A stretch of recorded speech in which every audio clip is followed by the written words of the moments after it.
Hello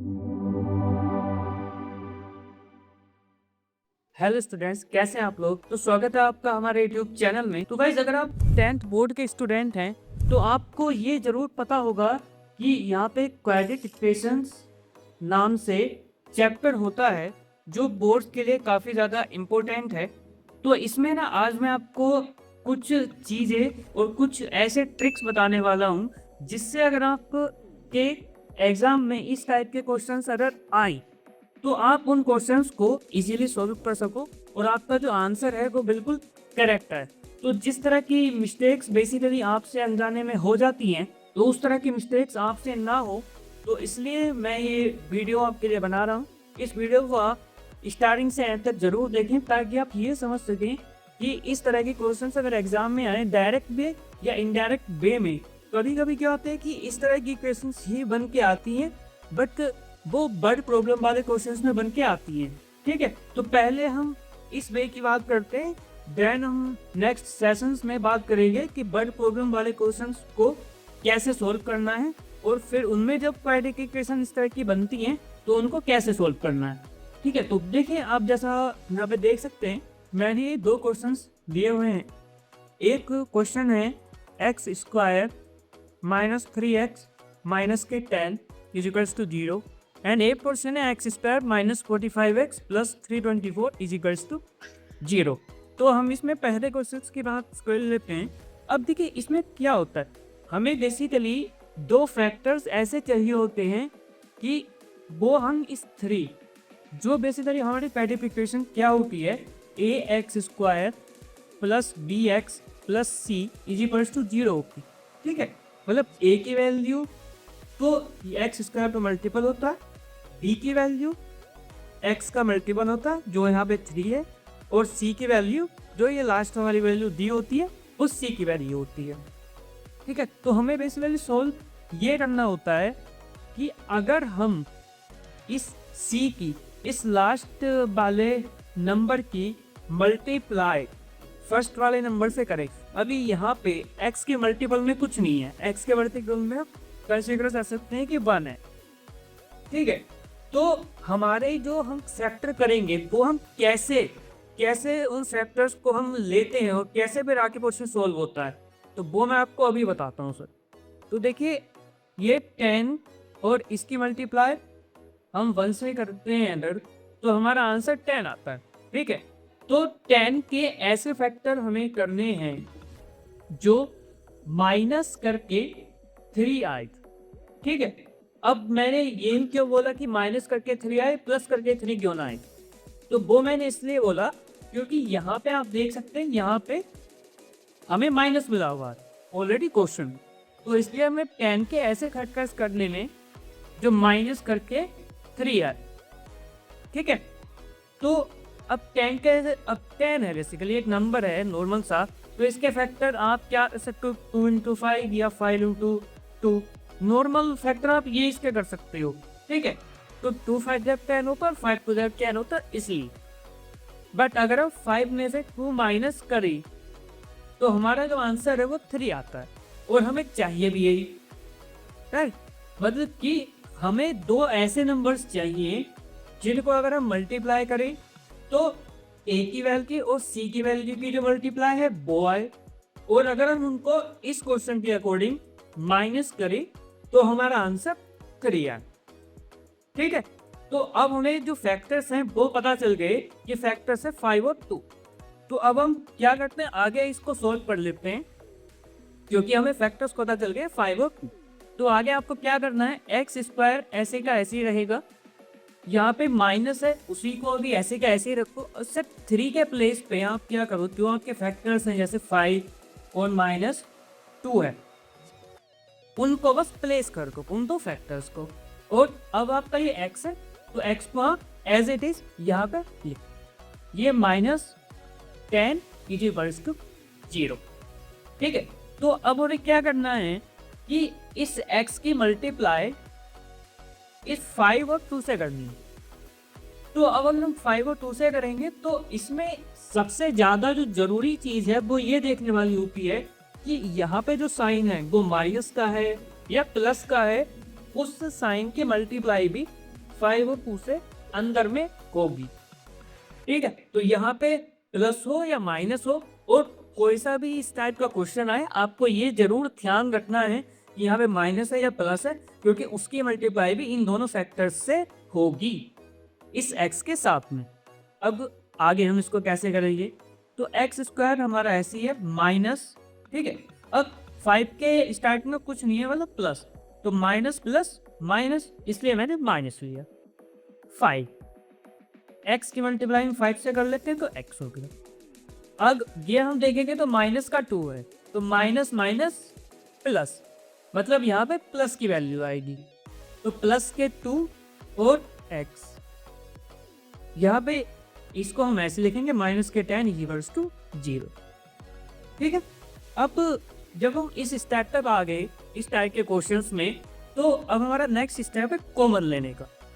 तो हम सबसे पहले इन दोनों में देखते हैं कि क्या हम कॉमन ले सकते हैं। ठीक है, तो इन दोनों में आप देखोगे इन दोनों डिजिट्स में सिर्फ x कॉमन, ठीक है, और यहाँ पे एक x है और यहाँ पे x की पावर 2 है, x की पावर 2 है और ये सिंगल x है, तो इसलिए हम सिंगल x से कॉमन लेंगे।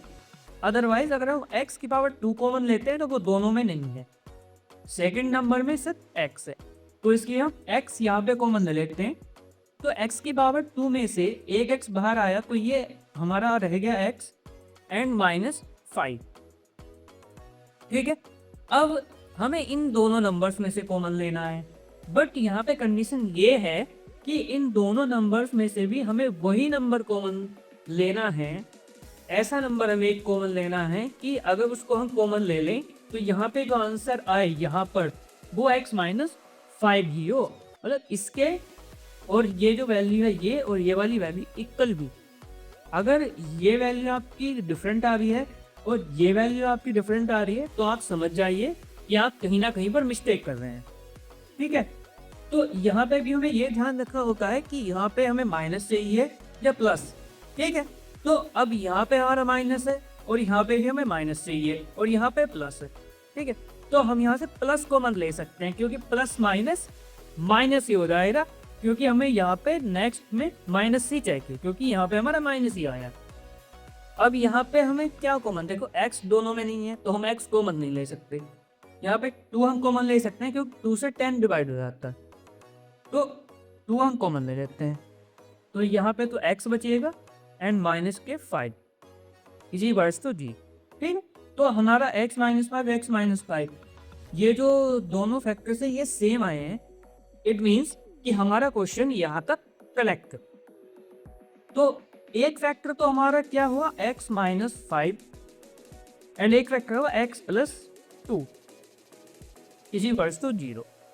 तो x minus 5 is equals to 0 हमने पहले ये फैक्टर ले लिया यहाँ पे, तो x और माइनस 5 को जब हम इधर ले जाएंगे तो ये प्लस का 5 हो जाएगा, मतलब 5 हो जाएगा।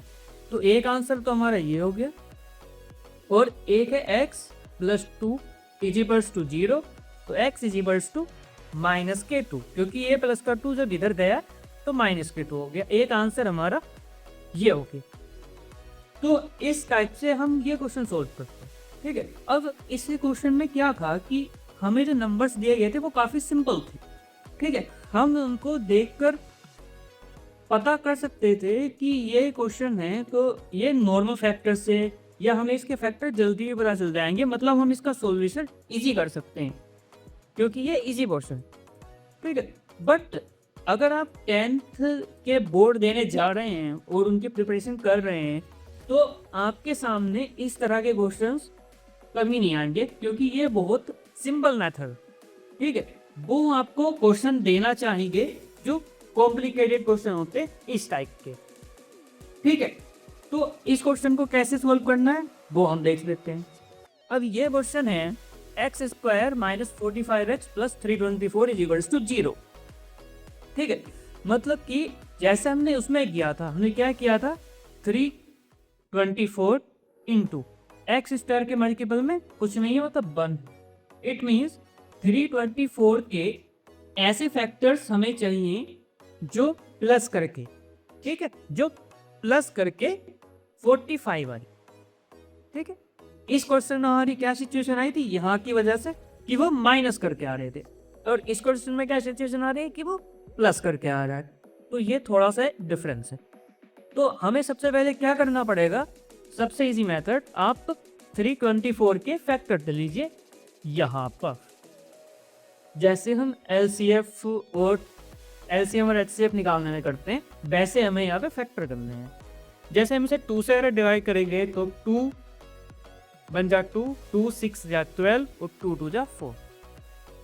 यहाँ पे 2 है तो हम ये फिर से 2 से डिवाइड करते हैं, 2 8 जा 16 200। अब 81 है तो 8 + 1 ये 9 हो रहा है। 9 किससे डिवाइड होता है, 3 से, तो ये नंबर भी 3 से ही डिवाइड होगा। तो हम 3 से डिवाइड कर लेते हैं। 3 2 जा 6 एंड 3 7 जा 21। 27 है तो ये भी 3 से डिवाइड होगा। 3 9 जा 27, फिर 3 है तो 3 3 जा 9 और फिर से 3 तो 3 1 जा। ठीक है, ये हमारे फैक्टर्स बन के आ रहे हैं इस तरीके। मतलब इन फैक्टर्स में से ही हमें ऐसा करना है कि प्लस करके हमें दो फैक्टर्स ऐसे लेने हैं जिनको हम प्लस करें तो 45 आए और अगर मल्टीप्लाई करें तो 324। ठीक है, तो हम ट्राई करके देख देते हैं। जैसे 2 2 जा 4, 4 3 जा 12 हम करते हैं, और 3 3 जा 9, 3 जा 27 हम करते हैं। तो 27 और 12 से ये नहीं हो पा रहा। ठीक है, तो हम दूसरे फैक्टर्स देख लेते हैं। ये क्यों नहीं हो पा रहा, क्योंकि 12 और 27 का जो टोटल होता है वो 39 है, बट हमें चाहिए 45। ठीक है, तो हम और इनके फैक्टर्स कर लेते हैं। तो 2 2 जा 4, 3 जा 12, 3 जा 36 और 3 3 जा 9। मतलब मैंने इन स्टार्टिंग के 4 नंबर्स को मल्टीप्लाई कर लिया तो 36 आया। इन नेक्स्ट 2 नंबर्स को डिवाइड कर लिया तो 9 आया, प्लस 5 एंड 3 एंड 1 है। तो ये आ गया हमारा 45। मतलब कि हमें फैक्टर्स क्या मिल गए हमारे, 36 और 9। 36 और 9 को ऐड करेंगे तो 45 आएगा, और 36 और 9 को मल्टीप्लाई करेंगे तो 324 आएगा, जो हमें चाहिएगा। ठीक है, तो हम अब क्या करते हैं कि इनके हम फैक्टर्स कर लेते हैं यहाँ पे। तो x² माइनस, हमें 45 के प्लेस पे 36 और प्लस 9 रखना है, और यहाँ पे x plus 324 is equals to 0। जैसा हमने प्रीवियस ऑप्शन में किया था वैसे हम यहाँ पे करेंगे, नंबर चेंज और फैक्टर्स चेंज। ठीक है, सेम वे में हम कैसे करेंगे, x², जैसा मैंने इस क्वेश्चन में किया था कि इस यहाँ पे जो साइन होता है इसकी मल्टीप्लाई भी हमें इन दोनों फैक्टर से करनी होती है। तो सेम सिस्टम, हम वो सेम रूल यहीं पे फॉलो करेंगे हर क्वेश्चन में इस टाइम। तो माइनस के 36 ये हो जाएगा, क्योंकि यहाँ पे प्लस है और यहाँ पे माइनस प्लस माइनस, और x माइनस प्लस माइनस, तो देखिए minus plus minus right x plus 324 is equals को 0। अब इन दोनों नंबर्स में से हमें कॉमन लेना है, जैसा हमने इन दोनों नंबर्स में से लिया था। तो इसी क्वेश्चन की तरह इसमें भी हमें x ये कॉमन दिख रहा है, तो हम x कॉमन ले लेते हैं। तो x माइनस 36। ठीक है, अब इस फैक्टर में हमारे माइनस आया है और यहाँ पे प्लस है। ठीक है, तो इस प्लस को हमें माइनस करना पड़ेगा, तो उसके लिए हमें क्या है, यहाँ पे कॉमन लेना पड़ेगा माइनस, तब ये माइनस प्लस माइनस हो पाएगा। ठीक है, और ऐसे फैक्टर हमें यहाँ पे लेना है, ऐसा नंबर कॉमन जो हमारा सोल्व करके x माइनस 36 गया। अब इन दोनों में हमें 9 कॉमन दिख रहा है, क्योंकि देखो 3 and 2 5 और 4 9, 9 ऐसा नंबर है तो 9 से डिवाइड हो जाता है, तो ये पूरा नंबर 9 से डिवाइड हो जाएगा। तो हम यहाँ पे 9 कॉमन ले लेते हैं। तो x और माइनस, इस वजह माइनस प्लस ये माइनस हो गया, और 36। ठीक है, तो हमारे ये दोनों फैक्टर्स सेम आ रहे हैं, इसलिए हमारा क्वेश्चन यहाँ तक करेक्ट। अब वही कि हमारे पास दो फैक्टर्स हैं, x minus 9 and second factor है x minus 36 is equals to 0। तो x minus 9 is equals to 0, हम इस फैक्टर को सोल्व कर रहे हैं यहाँ पे। तो x is equals to minus के 9 इधर जाके प्लस के 9 हो जाएगा, तो ये हमारा 9 आंसर हो गया। ये है x minus 36 is equals to 0, तो x इज इक्वल्स टू ये माइनस के 36 इधर जाके प्लस के 36 हो जाएगा, तो हमारा ये भी आंसर हो गया प्लस के 36। ठीक है, तो आई होप गाइज ये जो वीडियो है काफ़ी आपके लिए हेल्पफुल रहेगी, और इसमें जो मैंने आपको समझाया है वो आपके बोर्ड्स में ज़रूर हेल्प करेगा। ठीक है, तो इसी तरह के जो सैम्पल पेपर्स हैं, अब बेसिकली आपने अगर कोई एनसीईआरटी बुक सोल्व कर ली 10th की या किसी और राइटर की आपने बुक सोल्व कर ली, ठीक है, तो उसके बाद में जैसे बोर्ड आने वाले हैं अभी, तो हमें नीड होती है कि हम सैम्पल पेपर्स को भी सोल्व करें। ठीक है, और सैम्पल पेपर्स में ही उस टाइप के ट्रिकी क्वेश्चंस होते हैं हर एक चैप्टर के, जिस टाइप के क्वेश्चंस बोर्ड में हर साल आते हैं। ठीक है, जैसा हम नोटिस करते आ रहे हैं उसी टाइप के क्वेश्चंस आते हैं, तो हमारे उस तरह के सेशंस भी होने वाले हैं जिनमें हम सैम्पल पेपर्स को सोल्व करेंगे। तो इसलिए गाइस इस वीडियो को आप लाइक कीजिए, अपने फ्रेंड्स के साथ शेयर कीजिए। आपके अगर कोई फ्रेंड्स रिलेटिव 10th बोर्ड में है तो उनके साथ ये वीडियो शेयर कीजिए, ताकि आगे उनको नॉलेज मिल सके कि कैसे वो उन सैम्पल पेपर्स को सोल्व करके बोर्ड में मैथ के पेपर में अच्छे मार्क्स गेन कर सकते हैं। ठीक है गाइस, जल्दी मिलते हैं नेक्स्ट वीडियो में। धन्यवाद।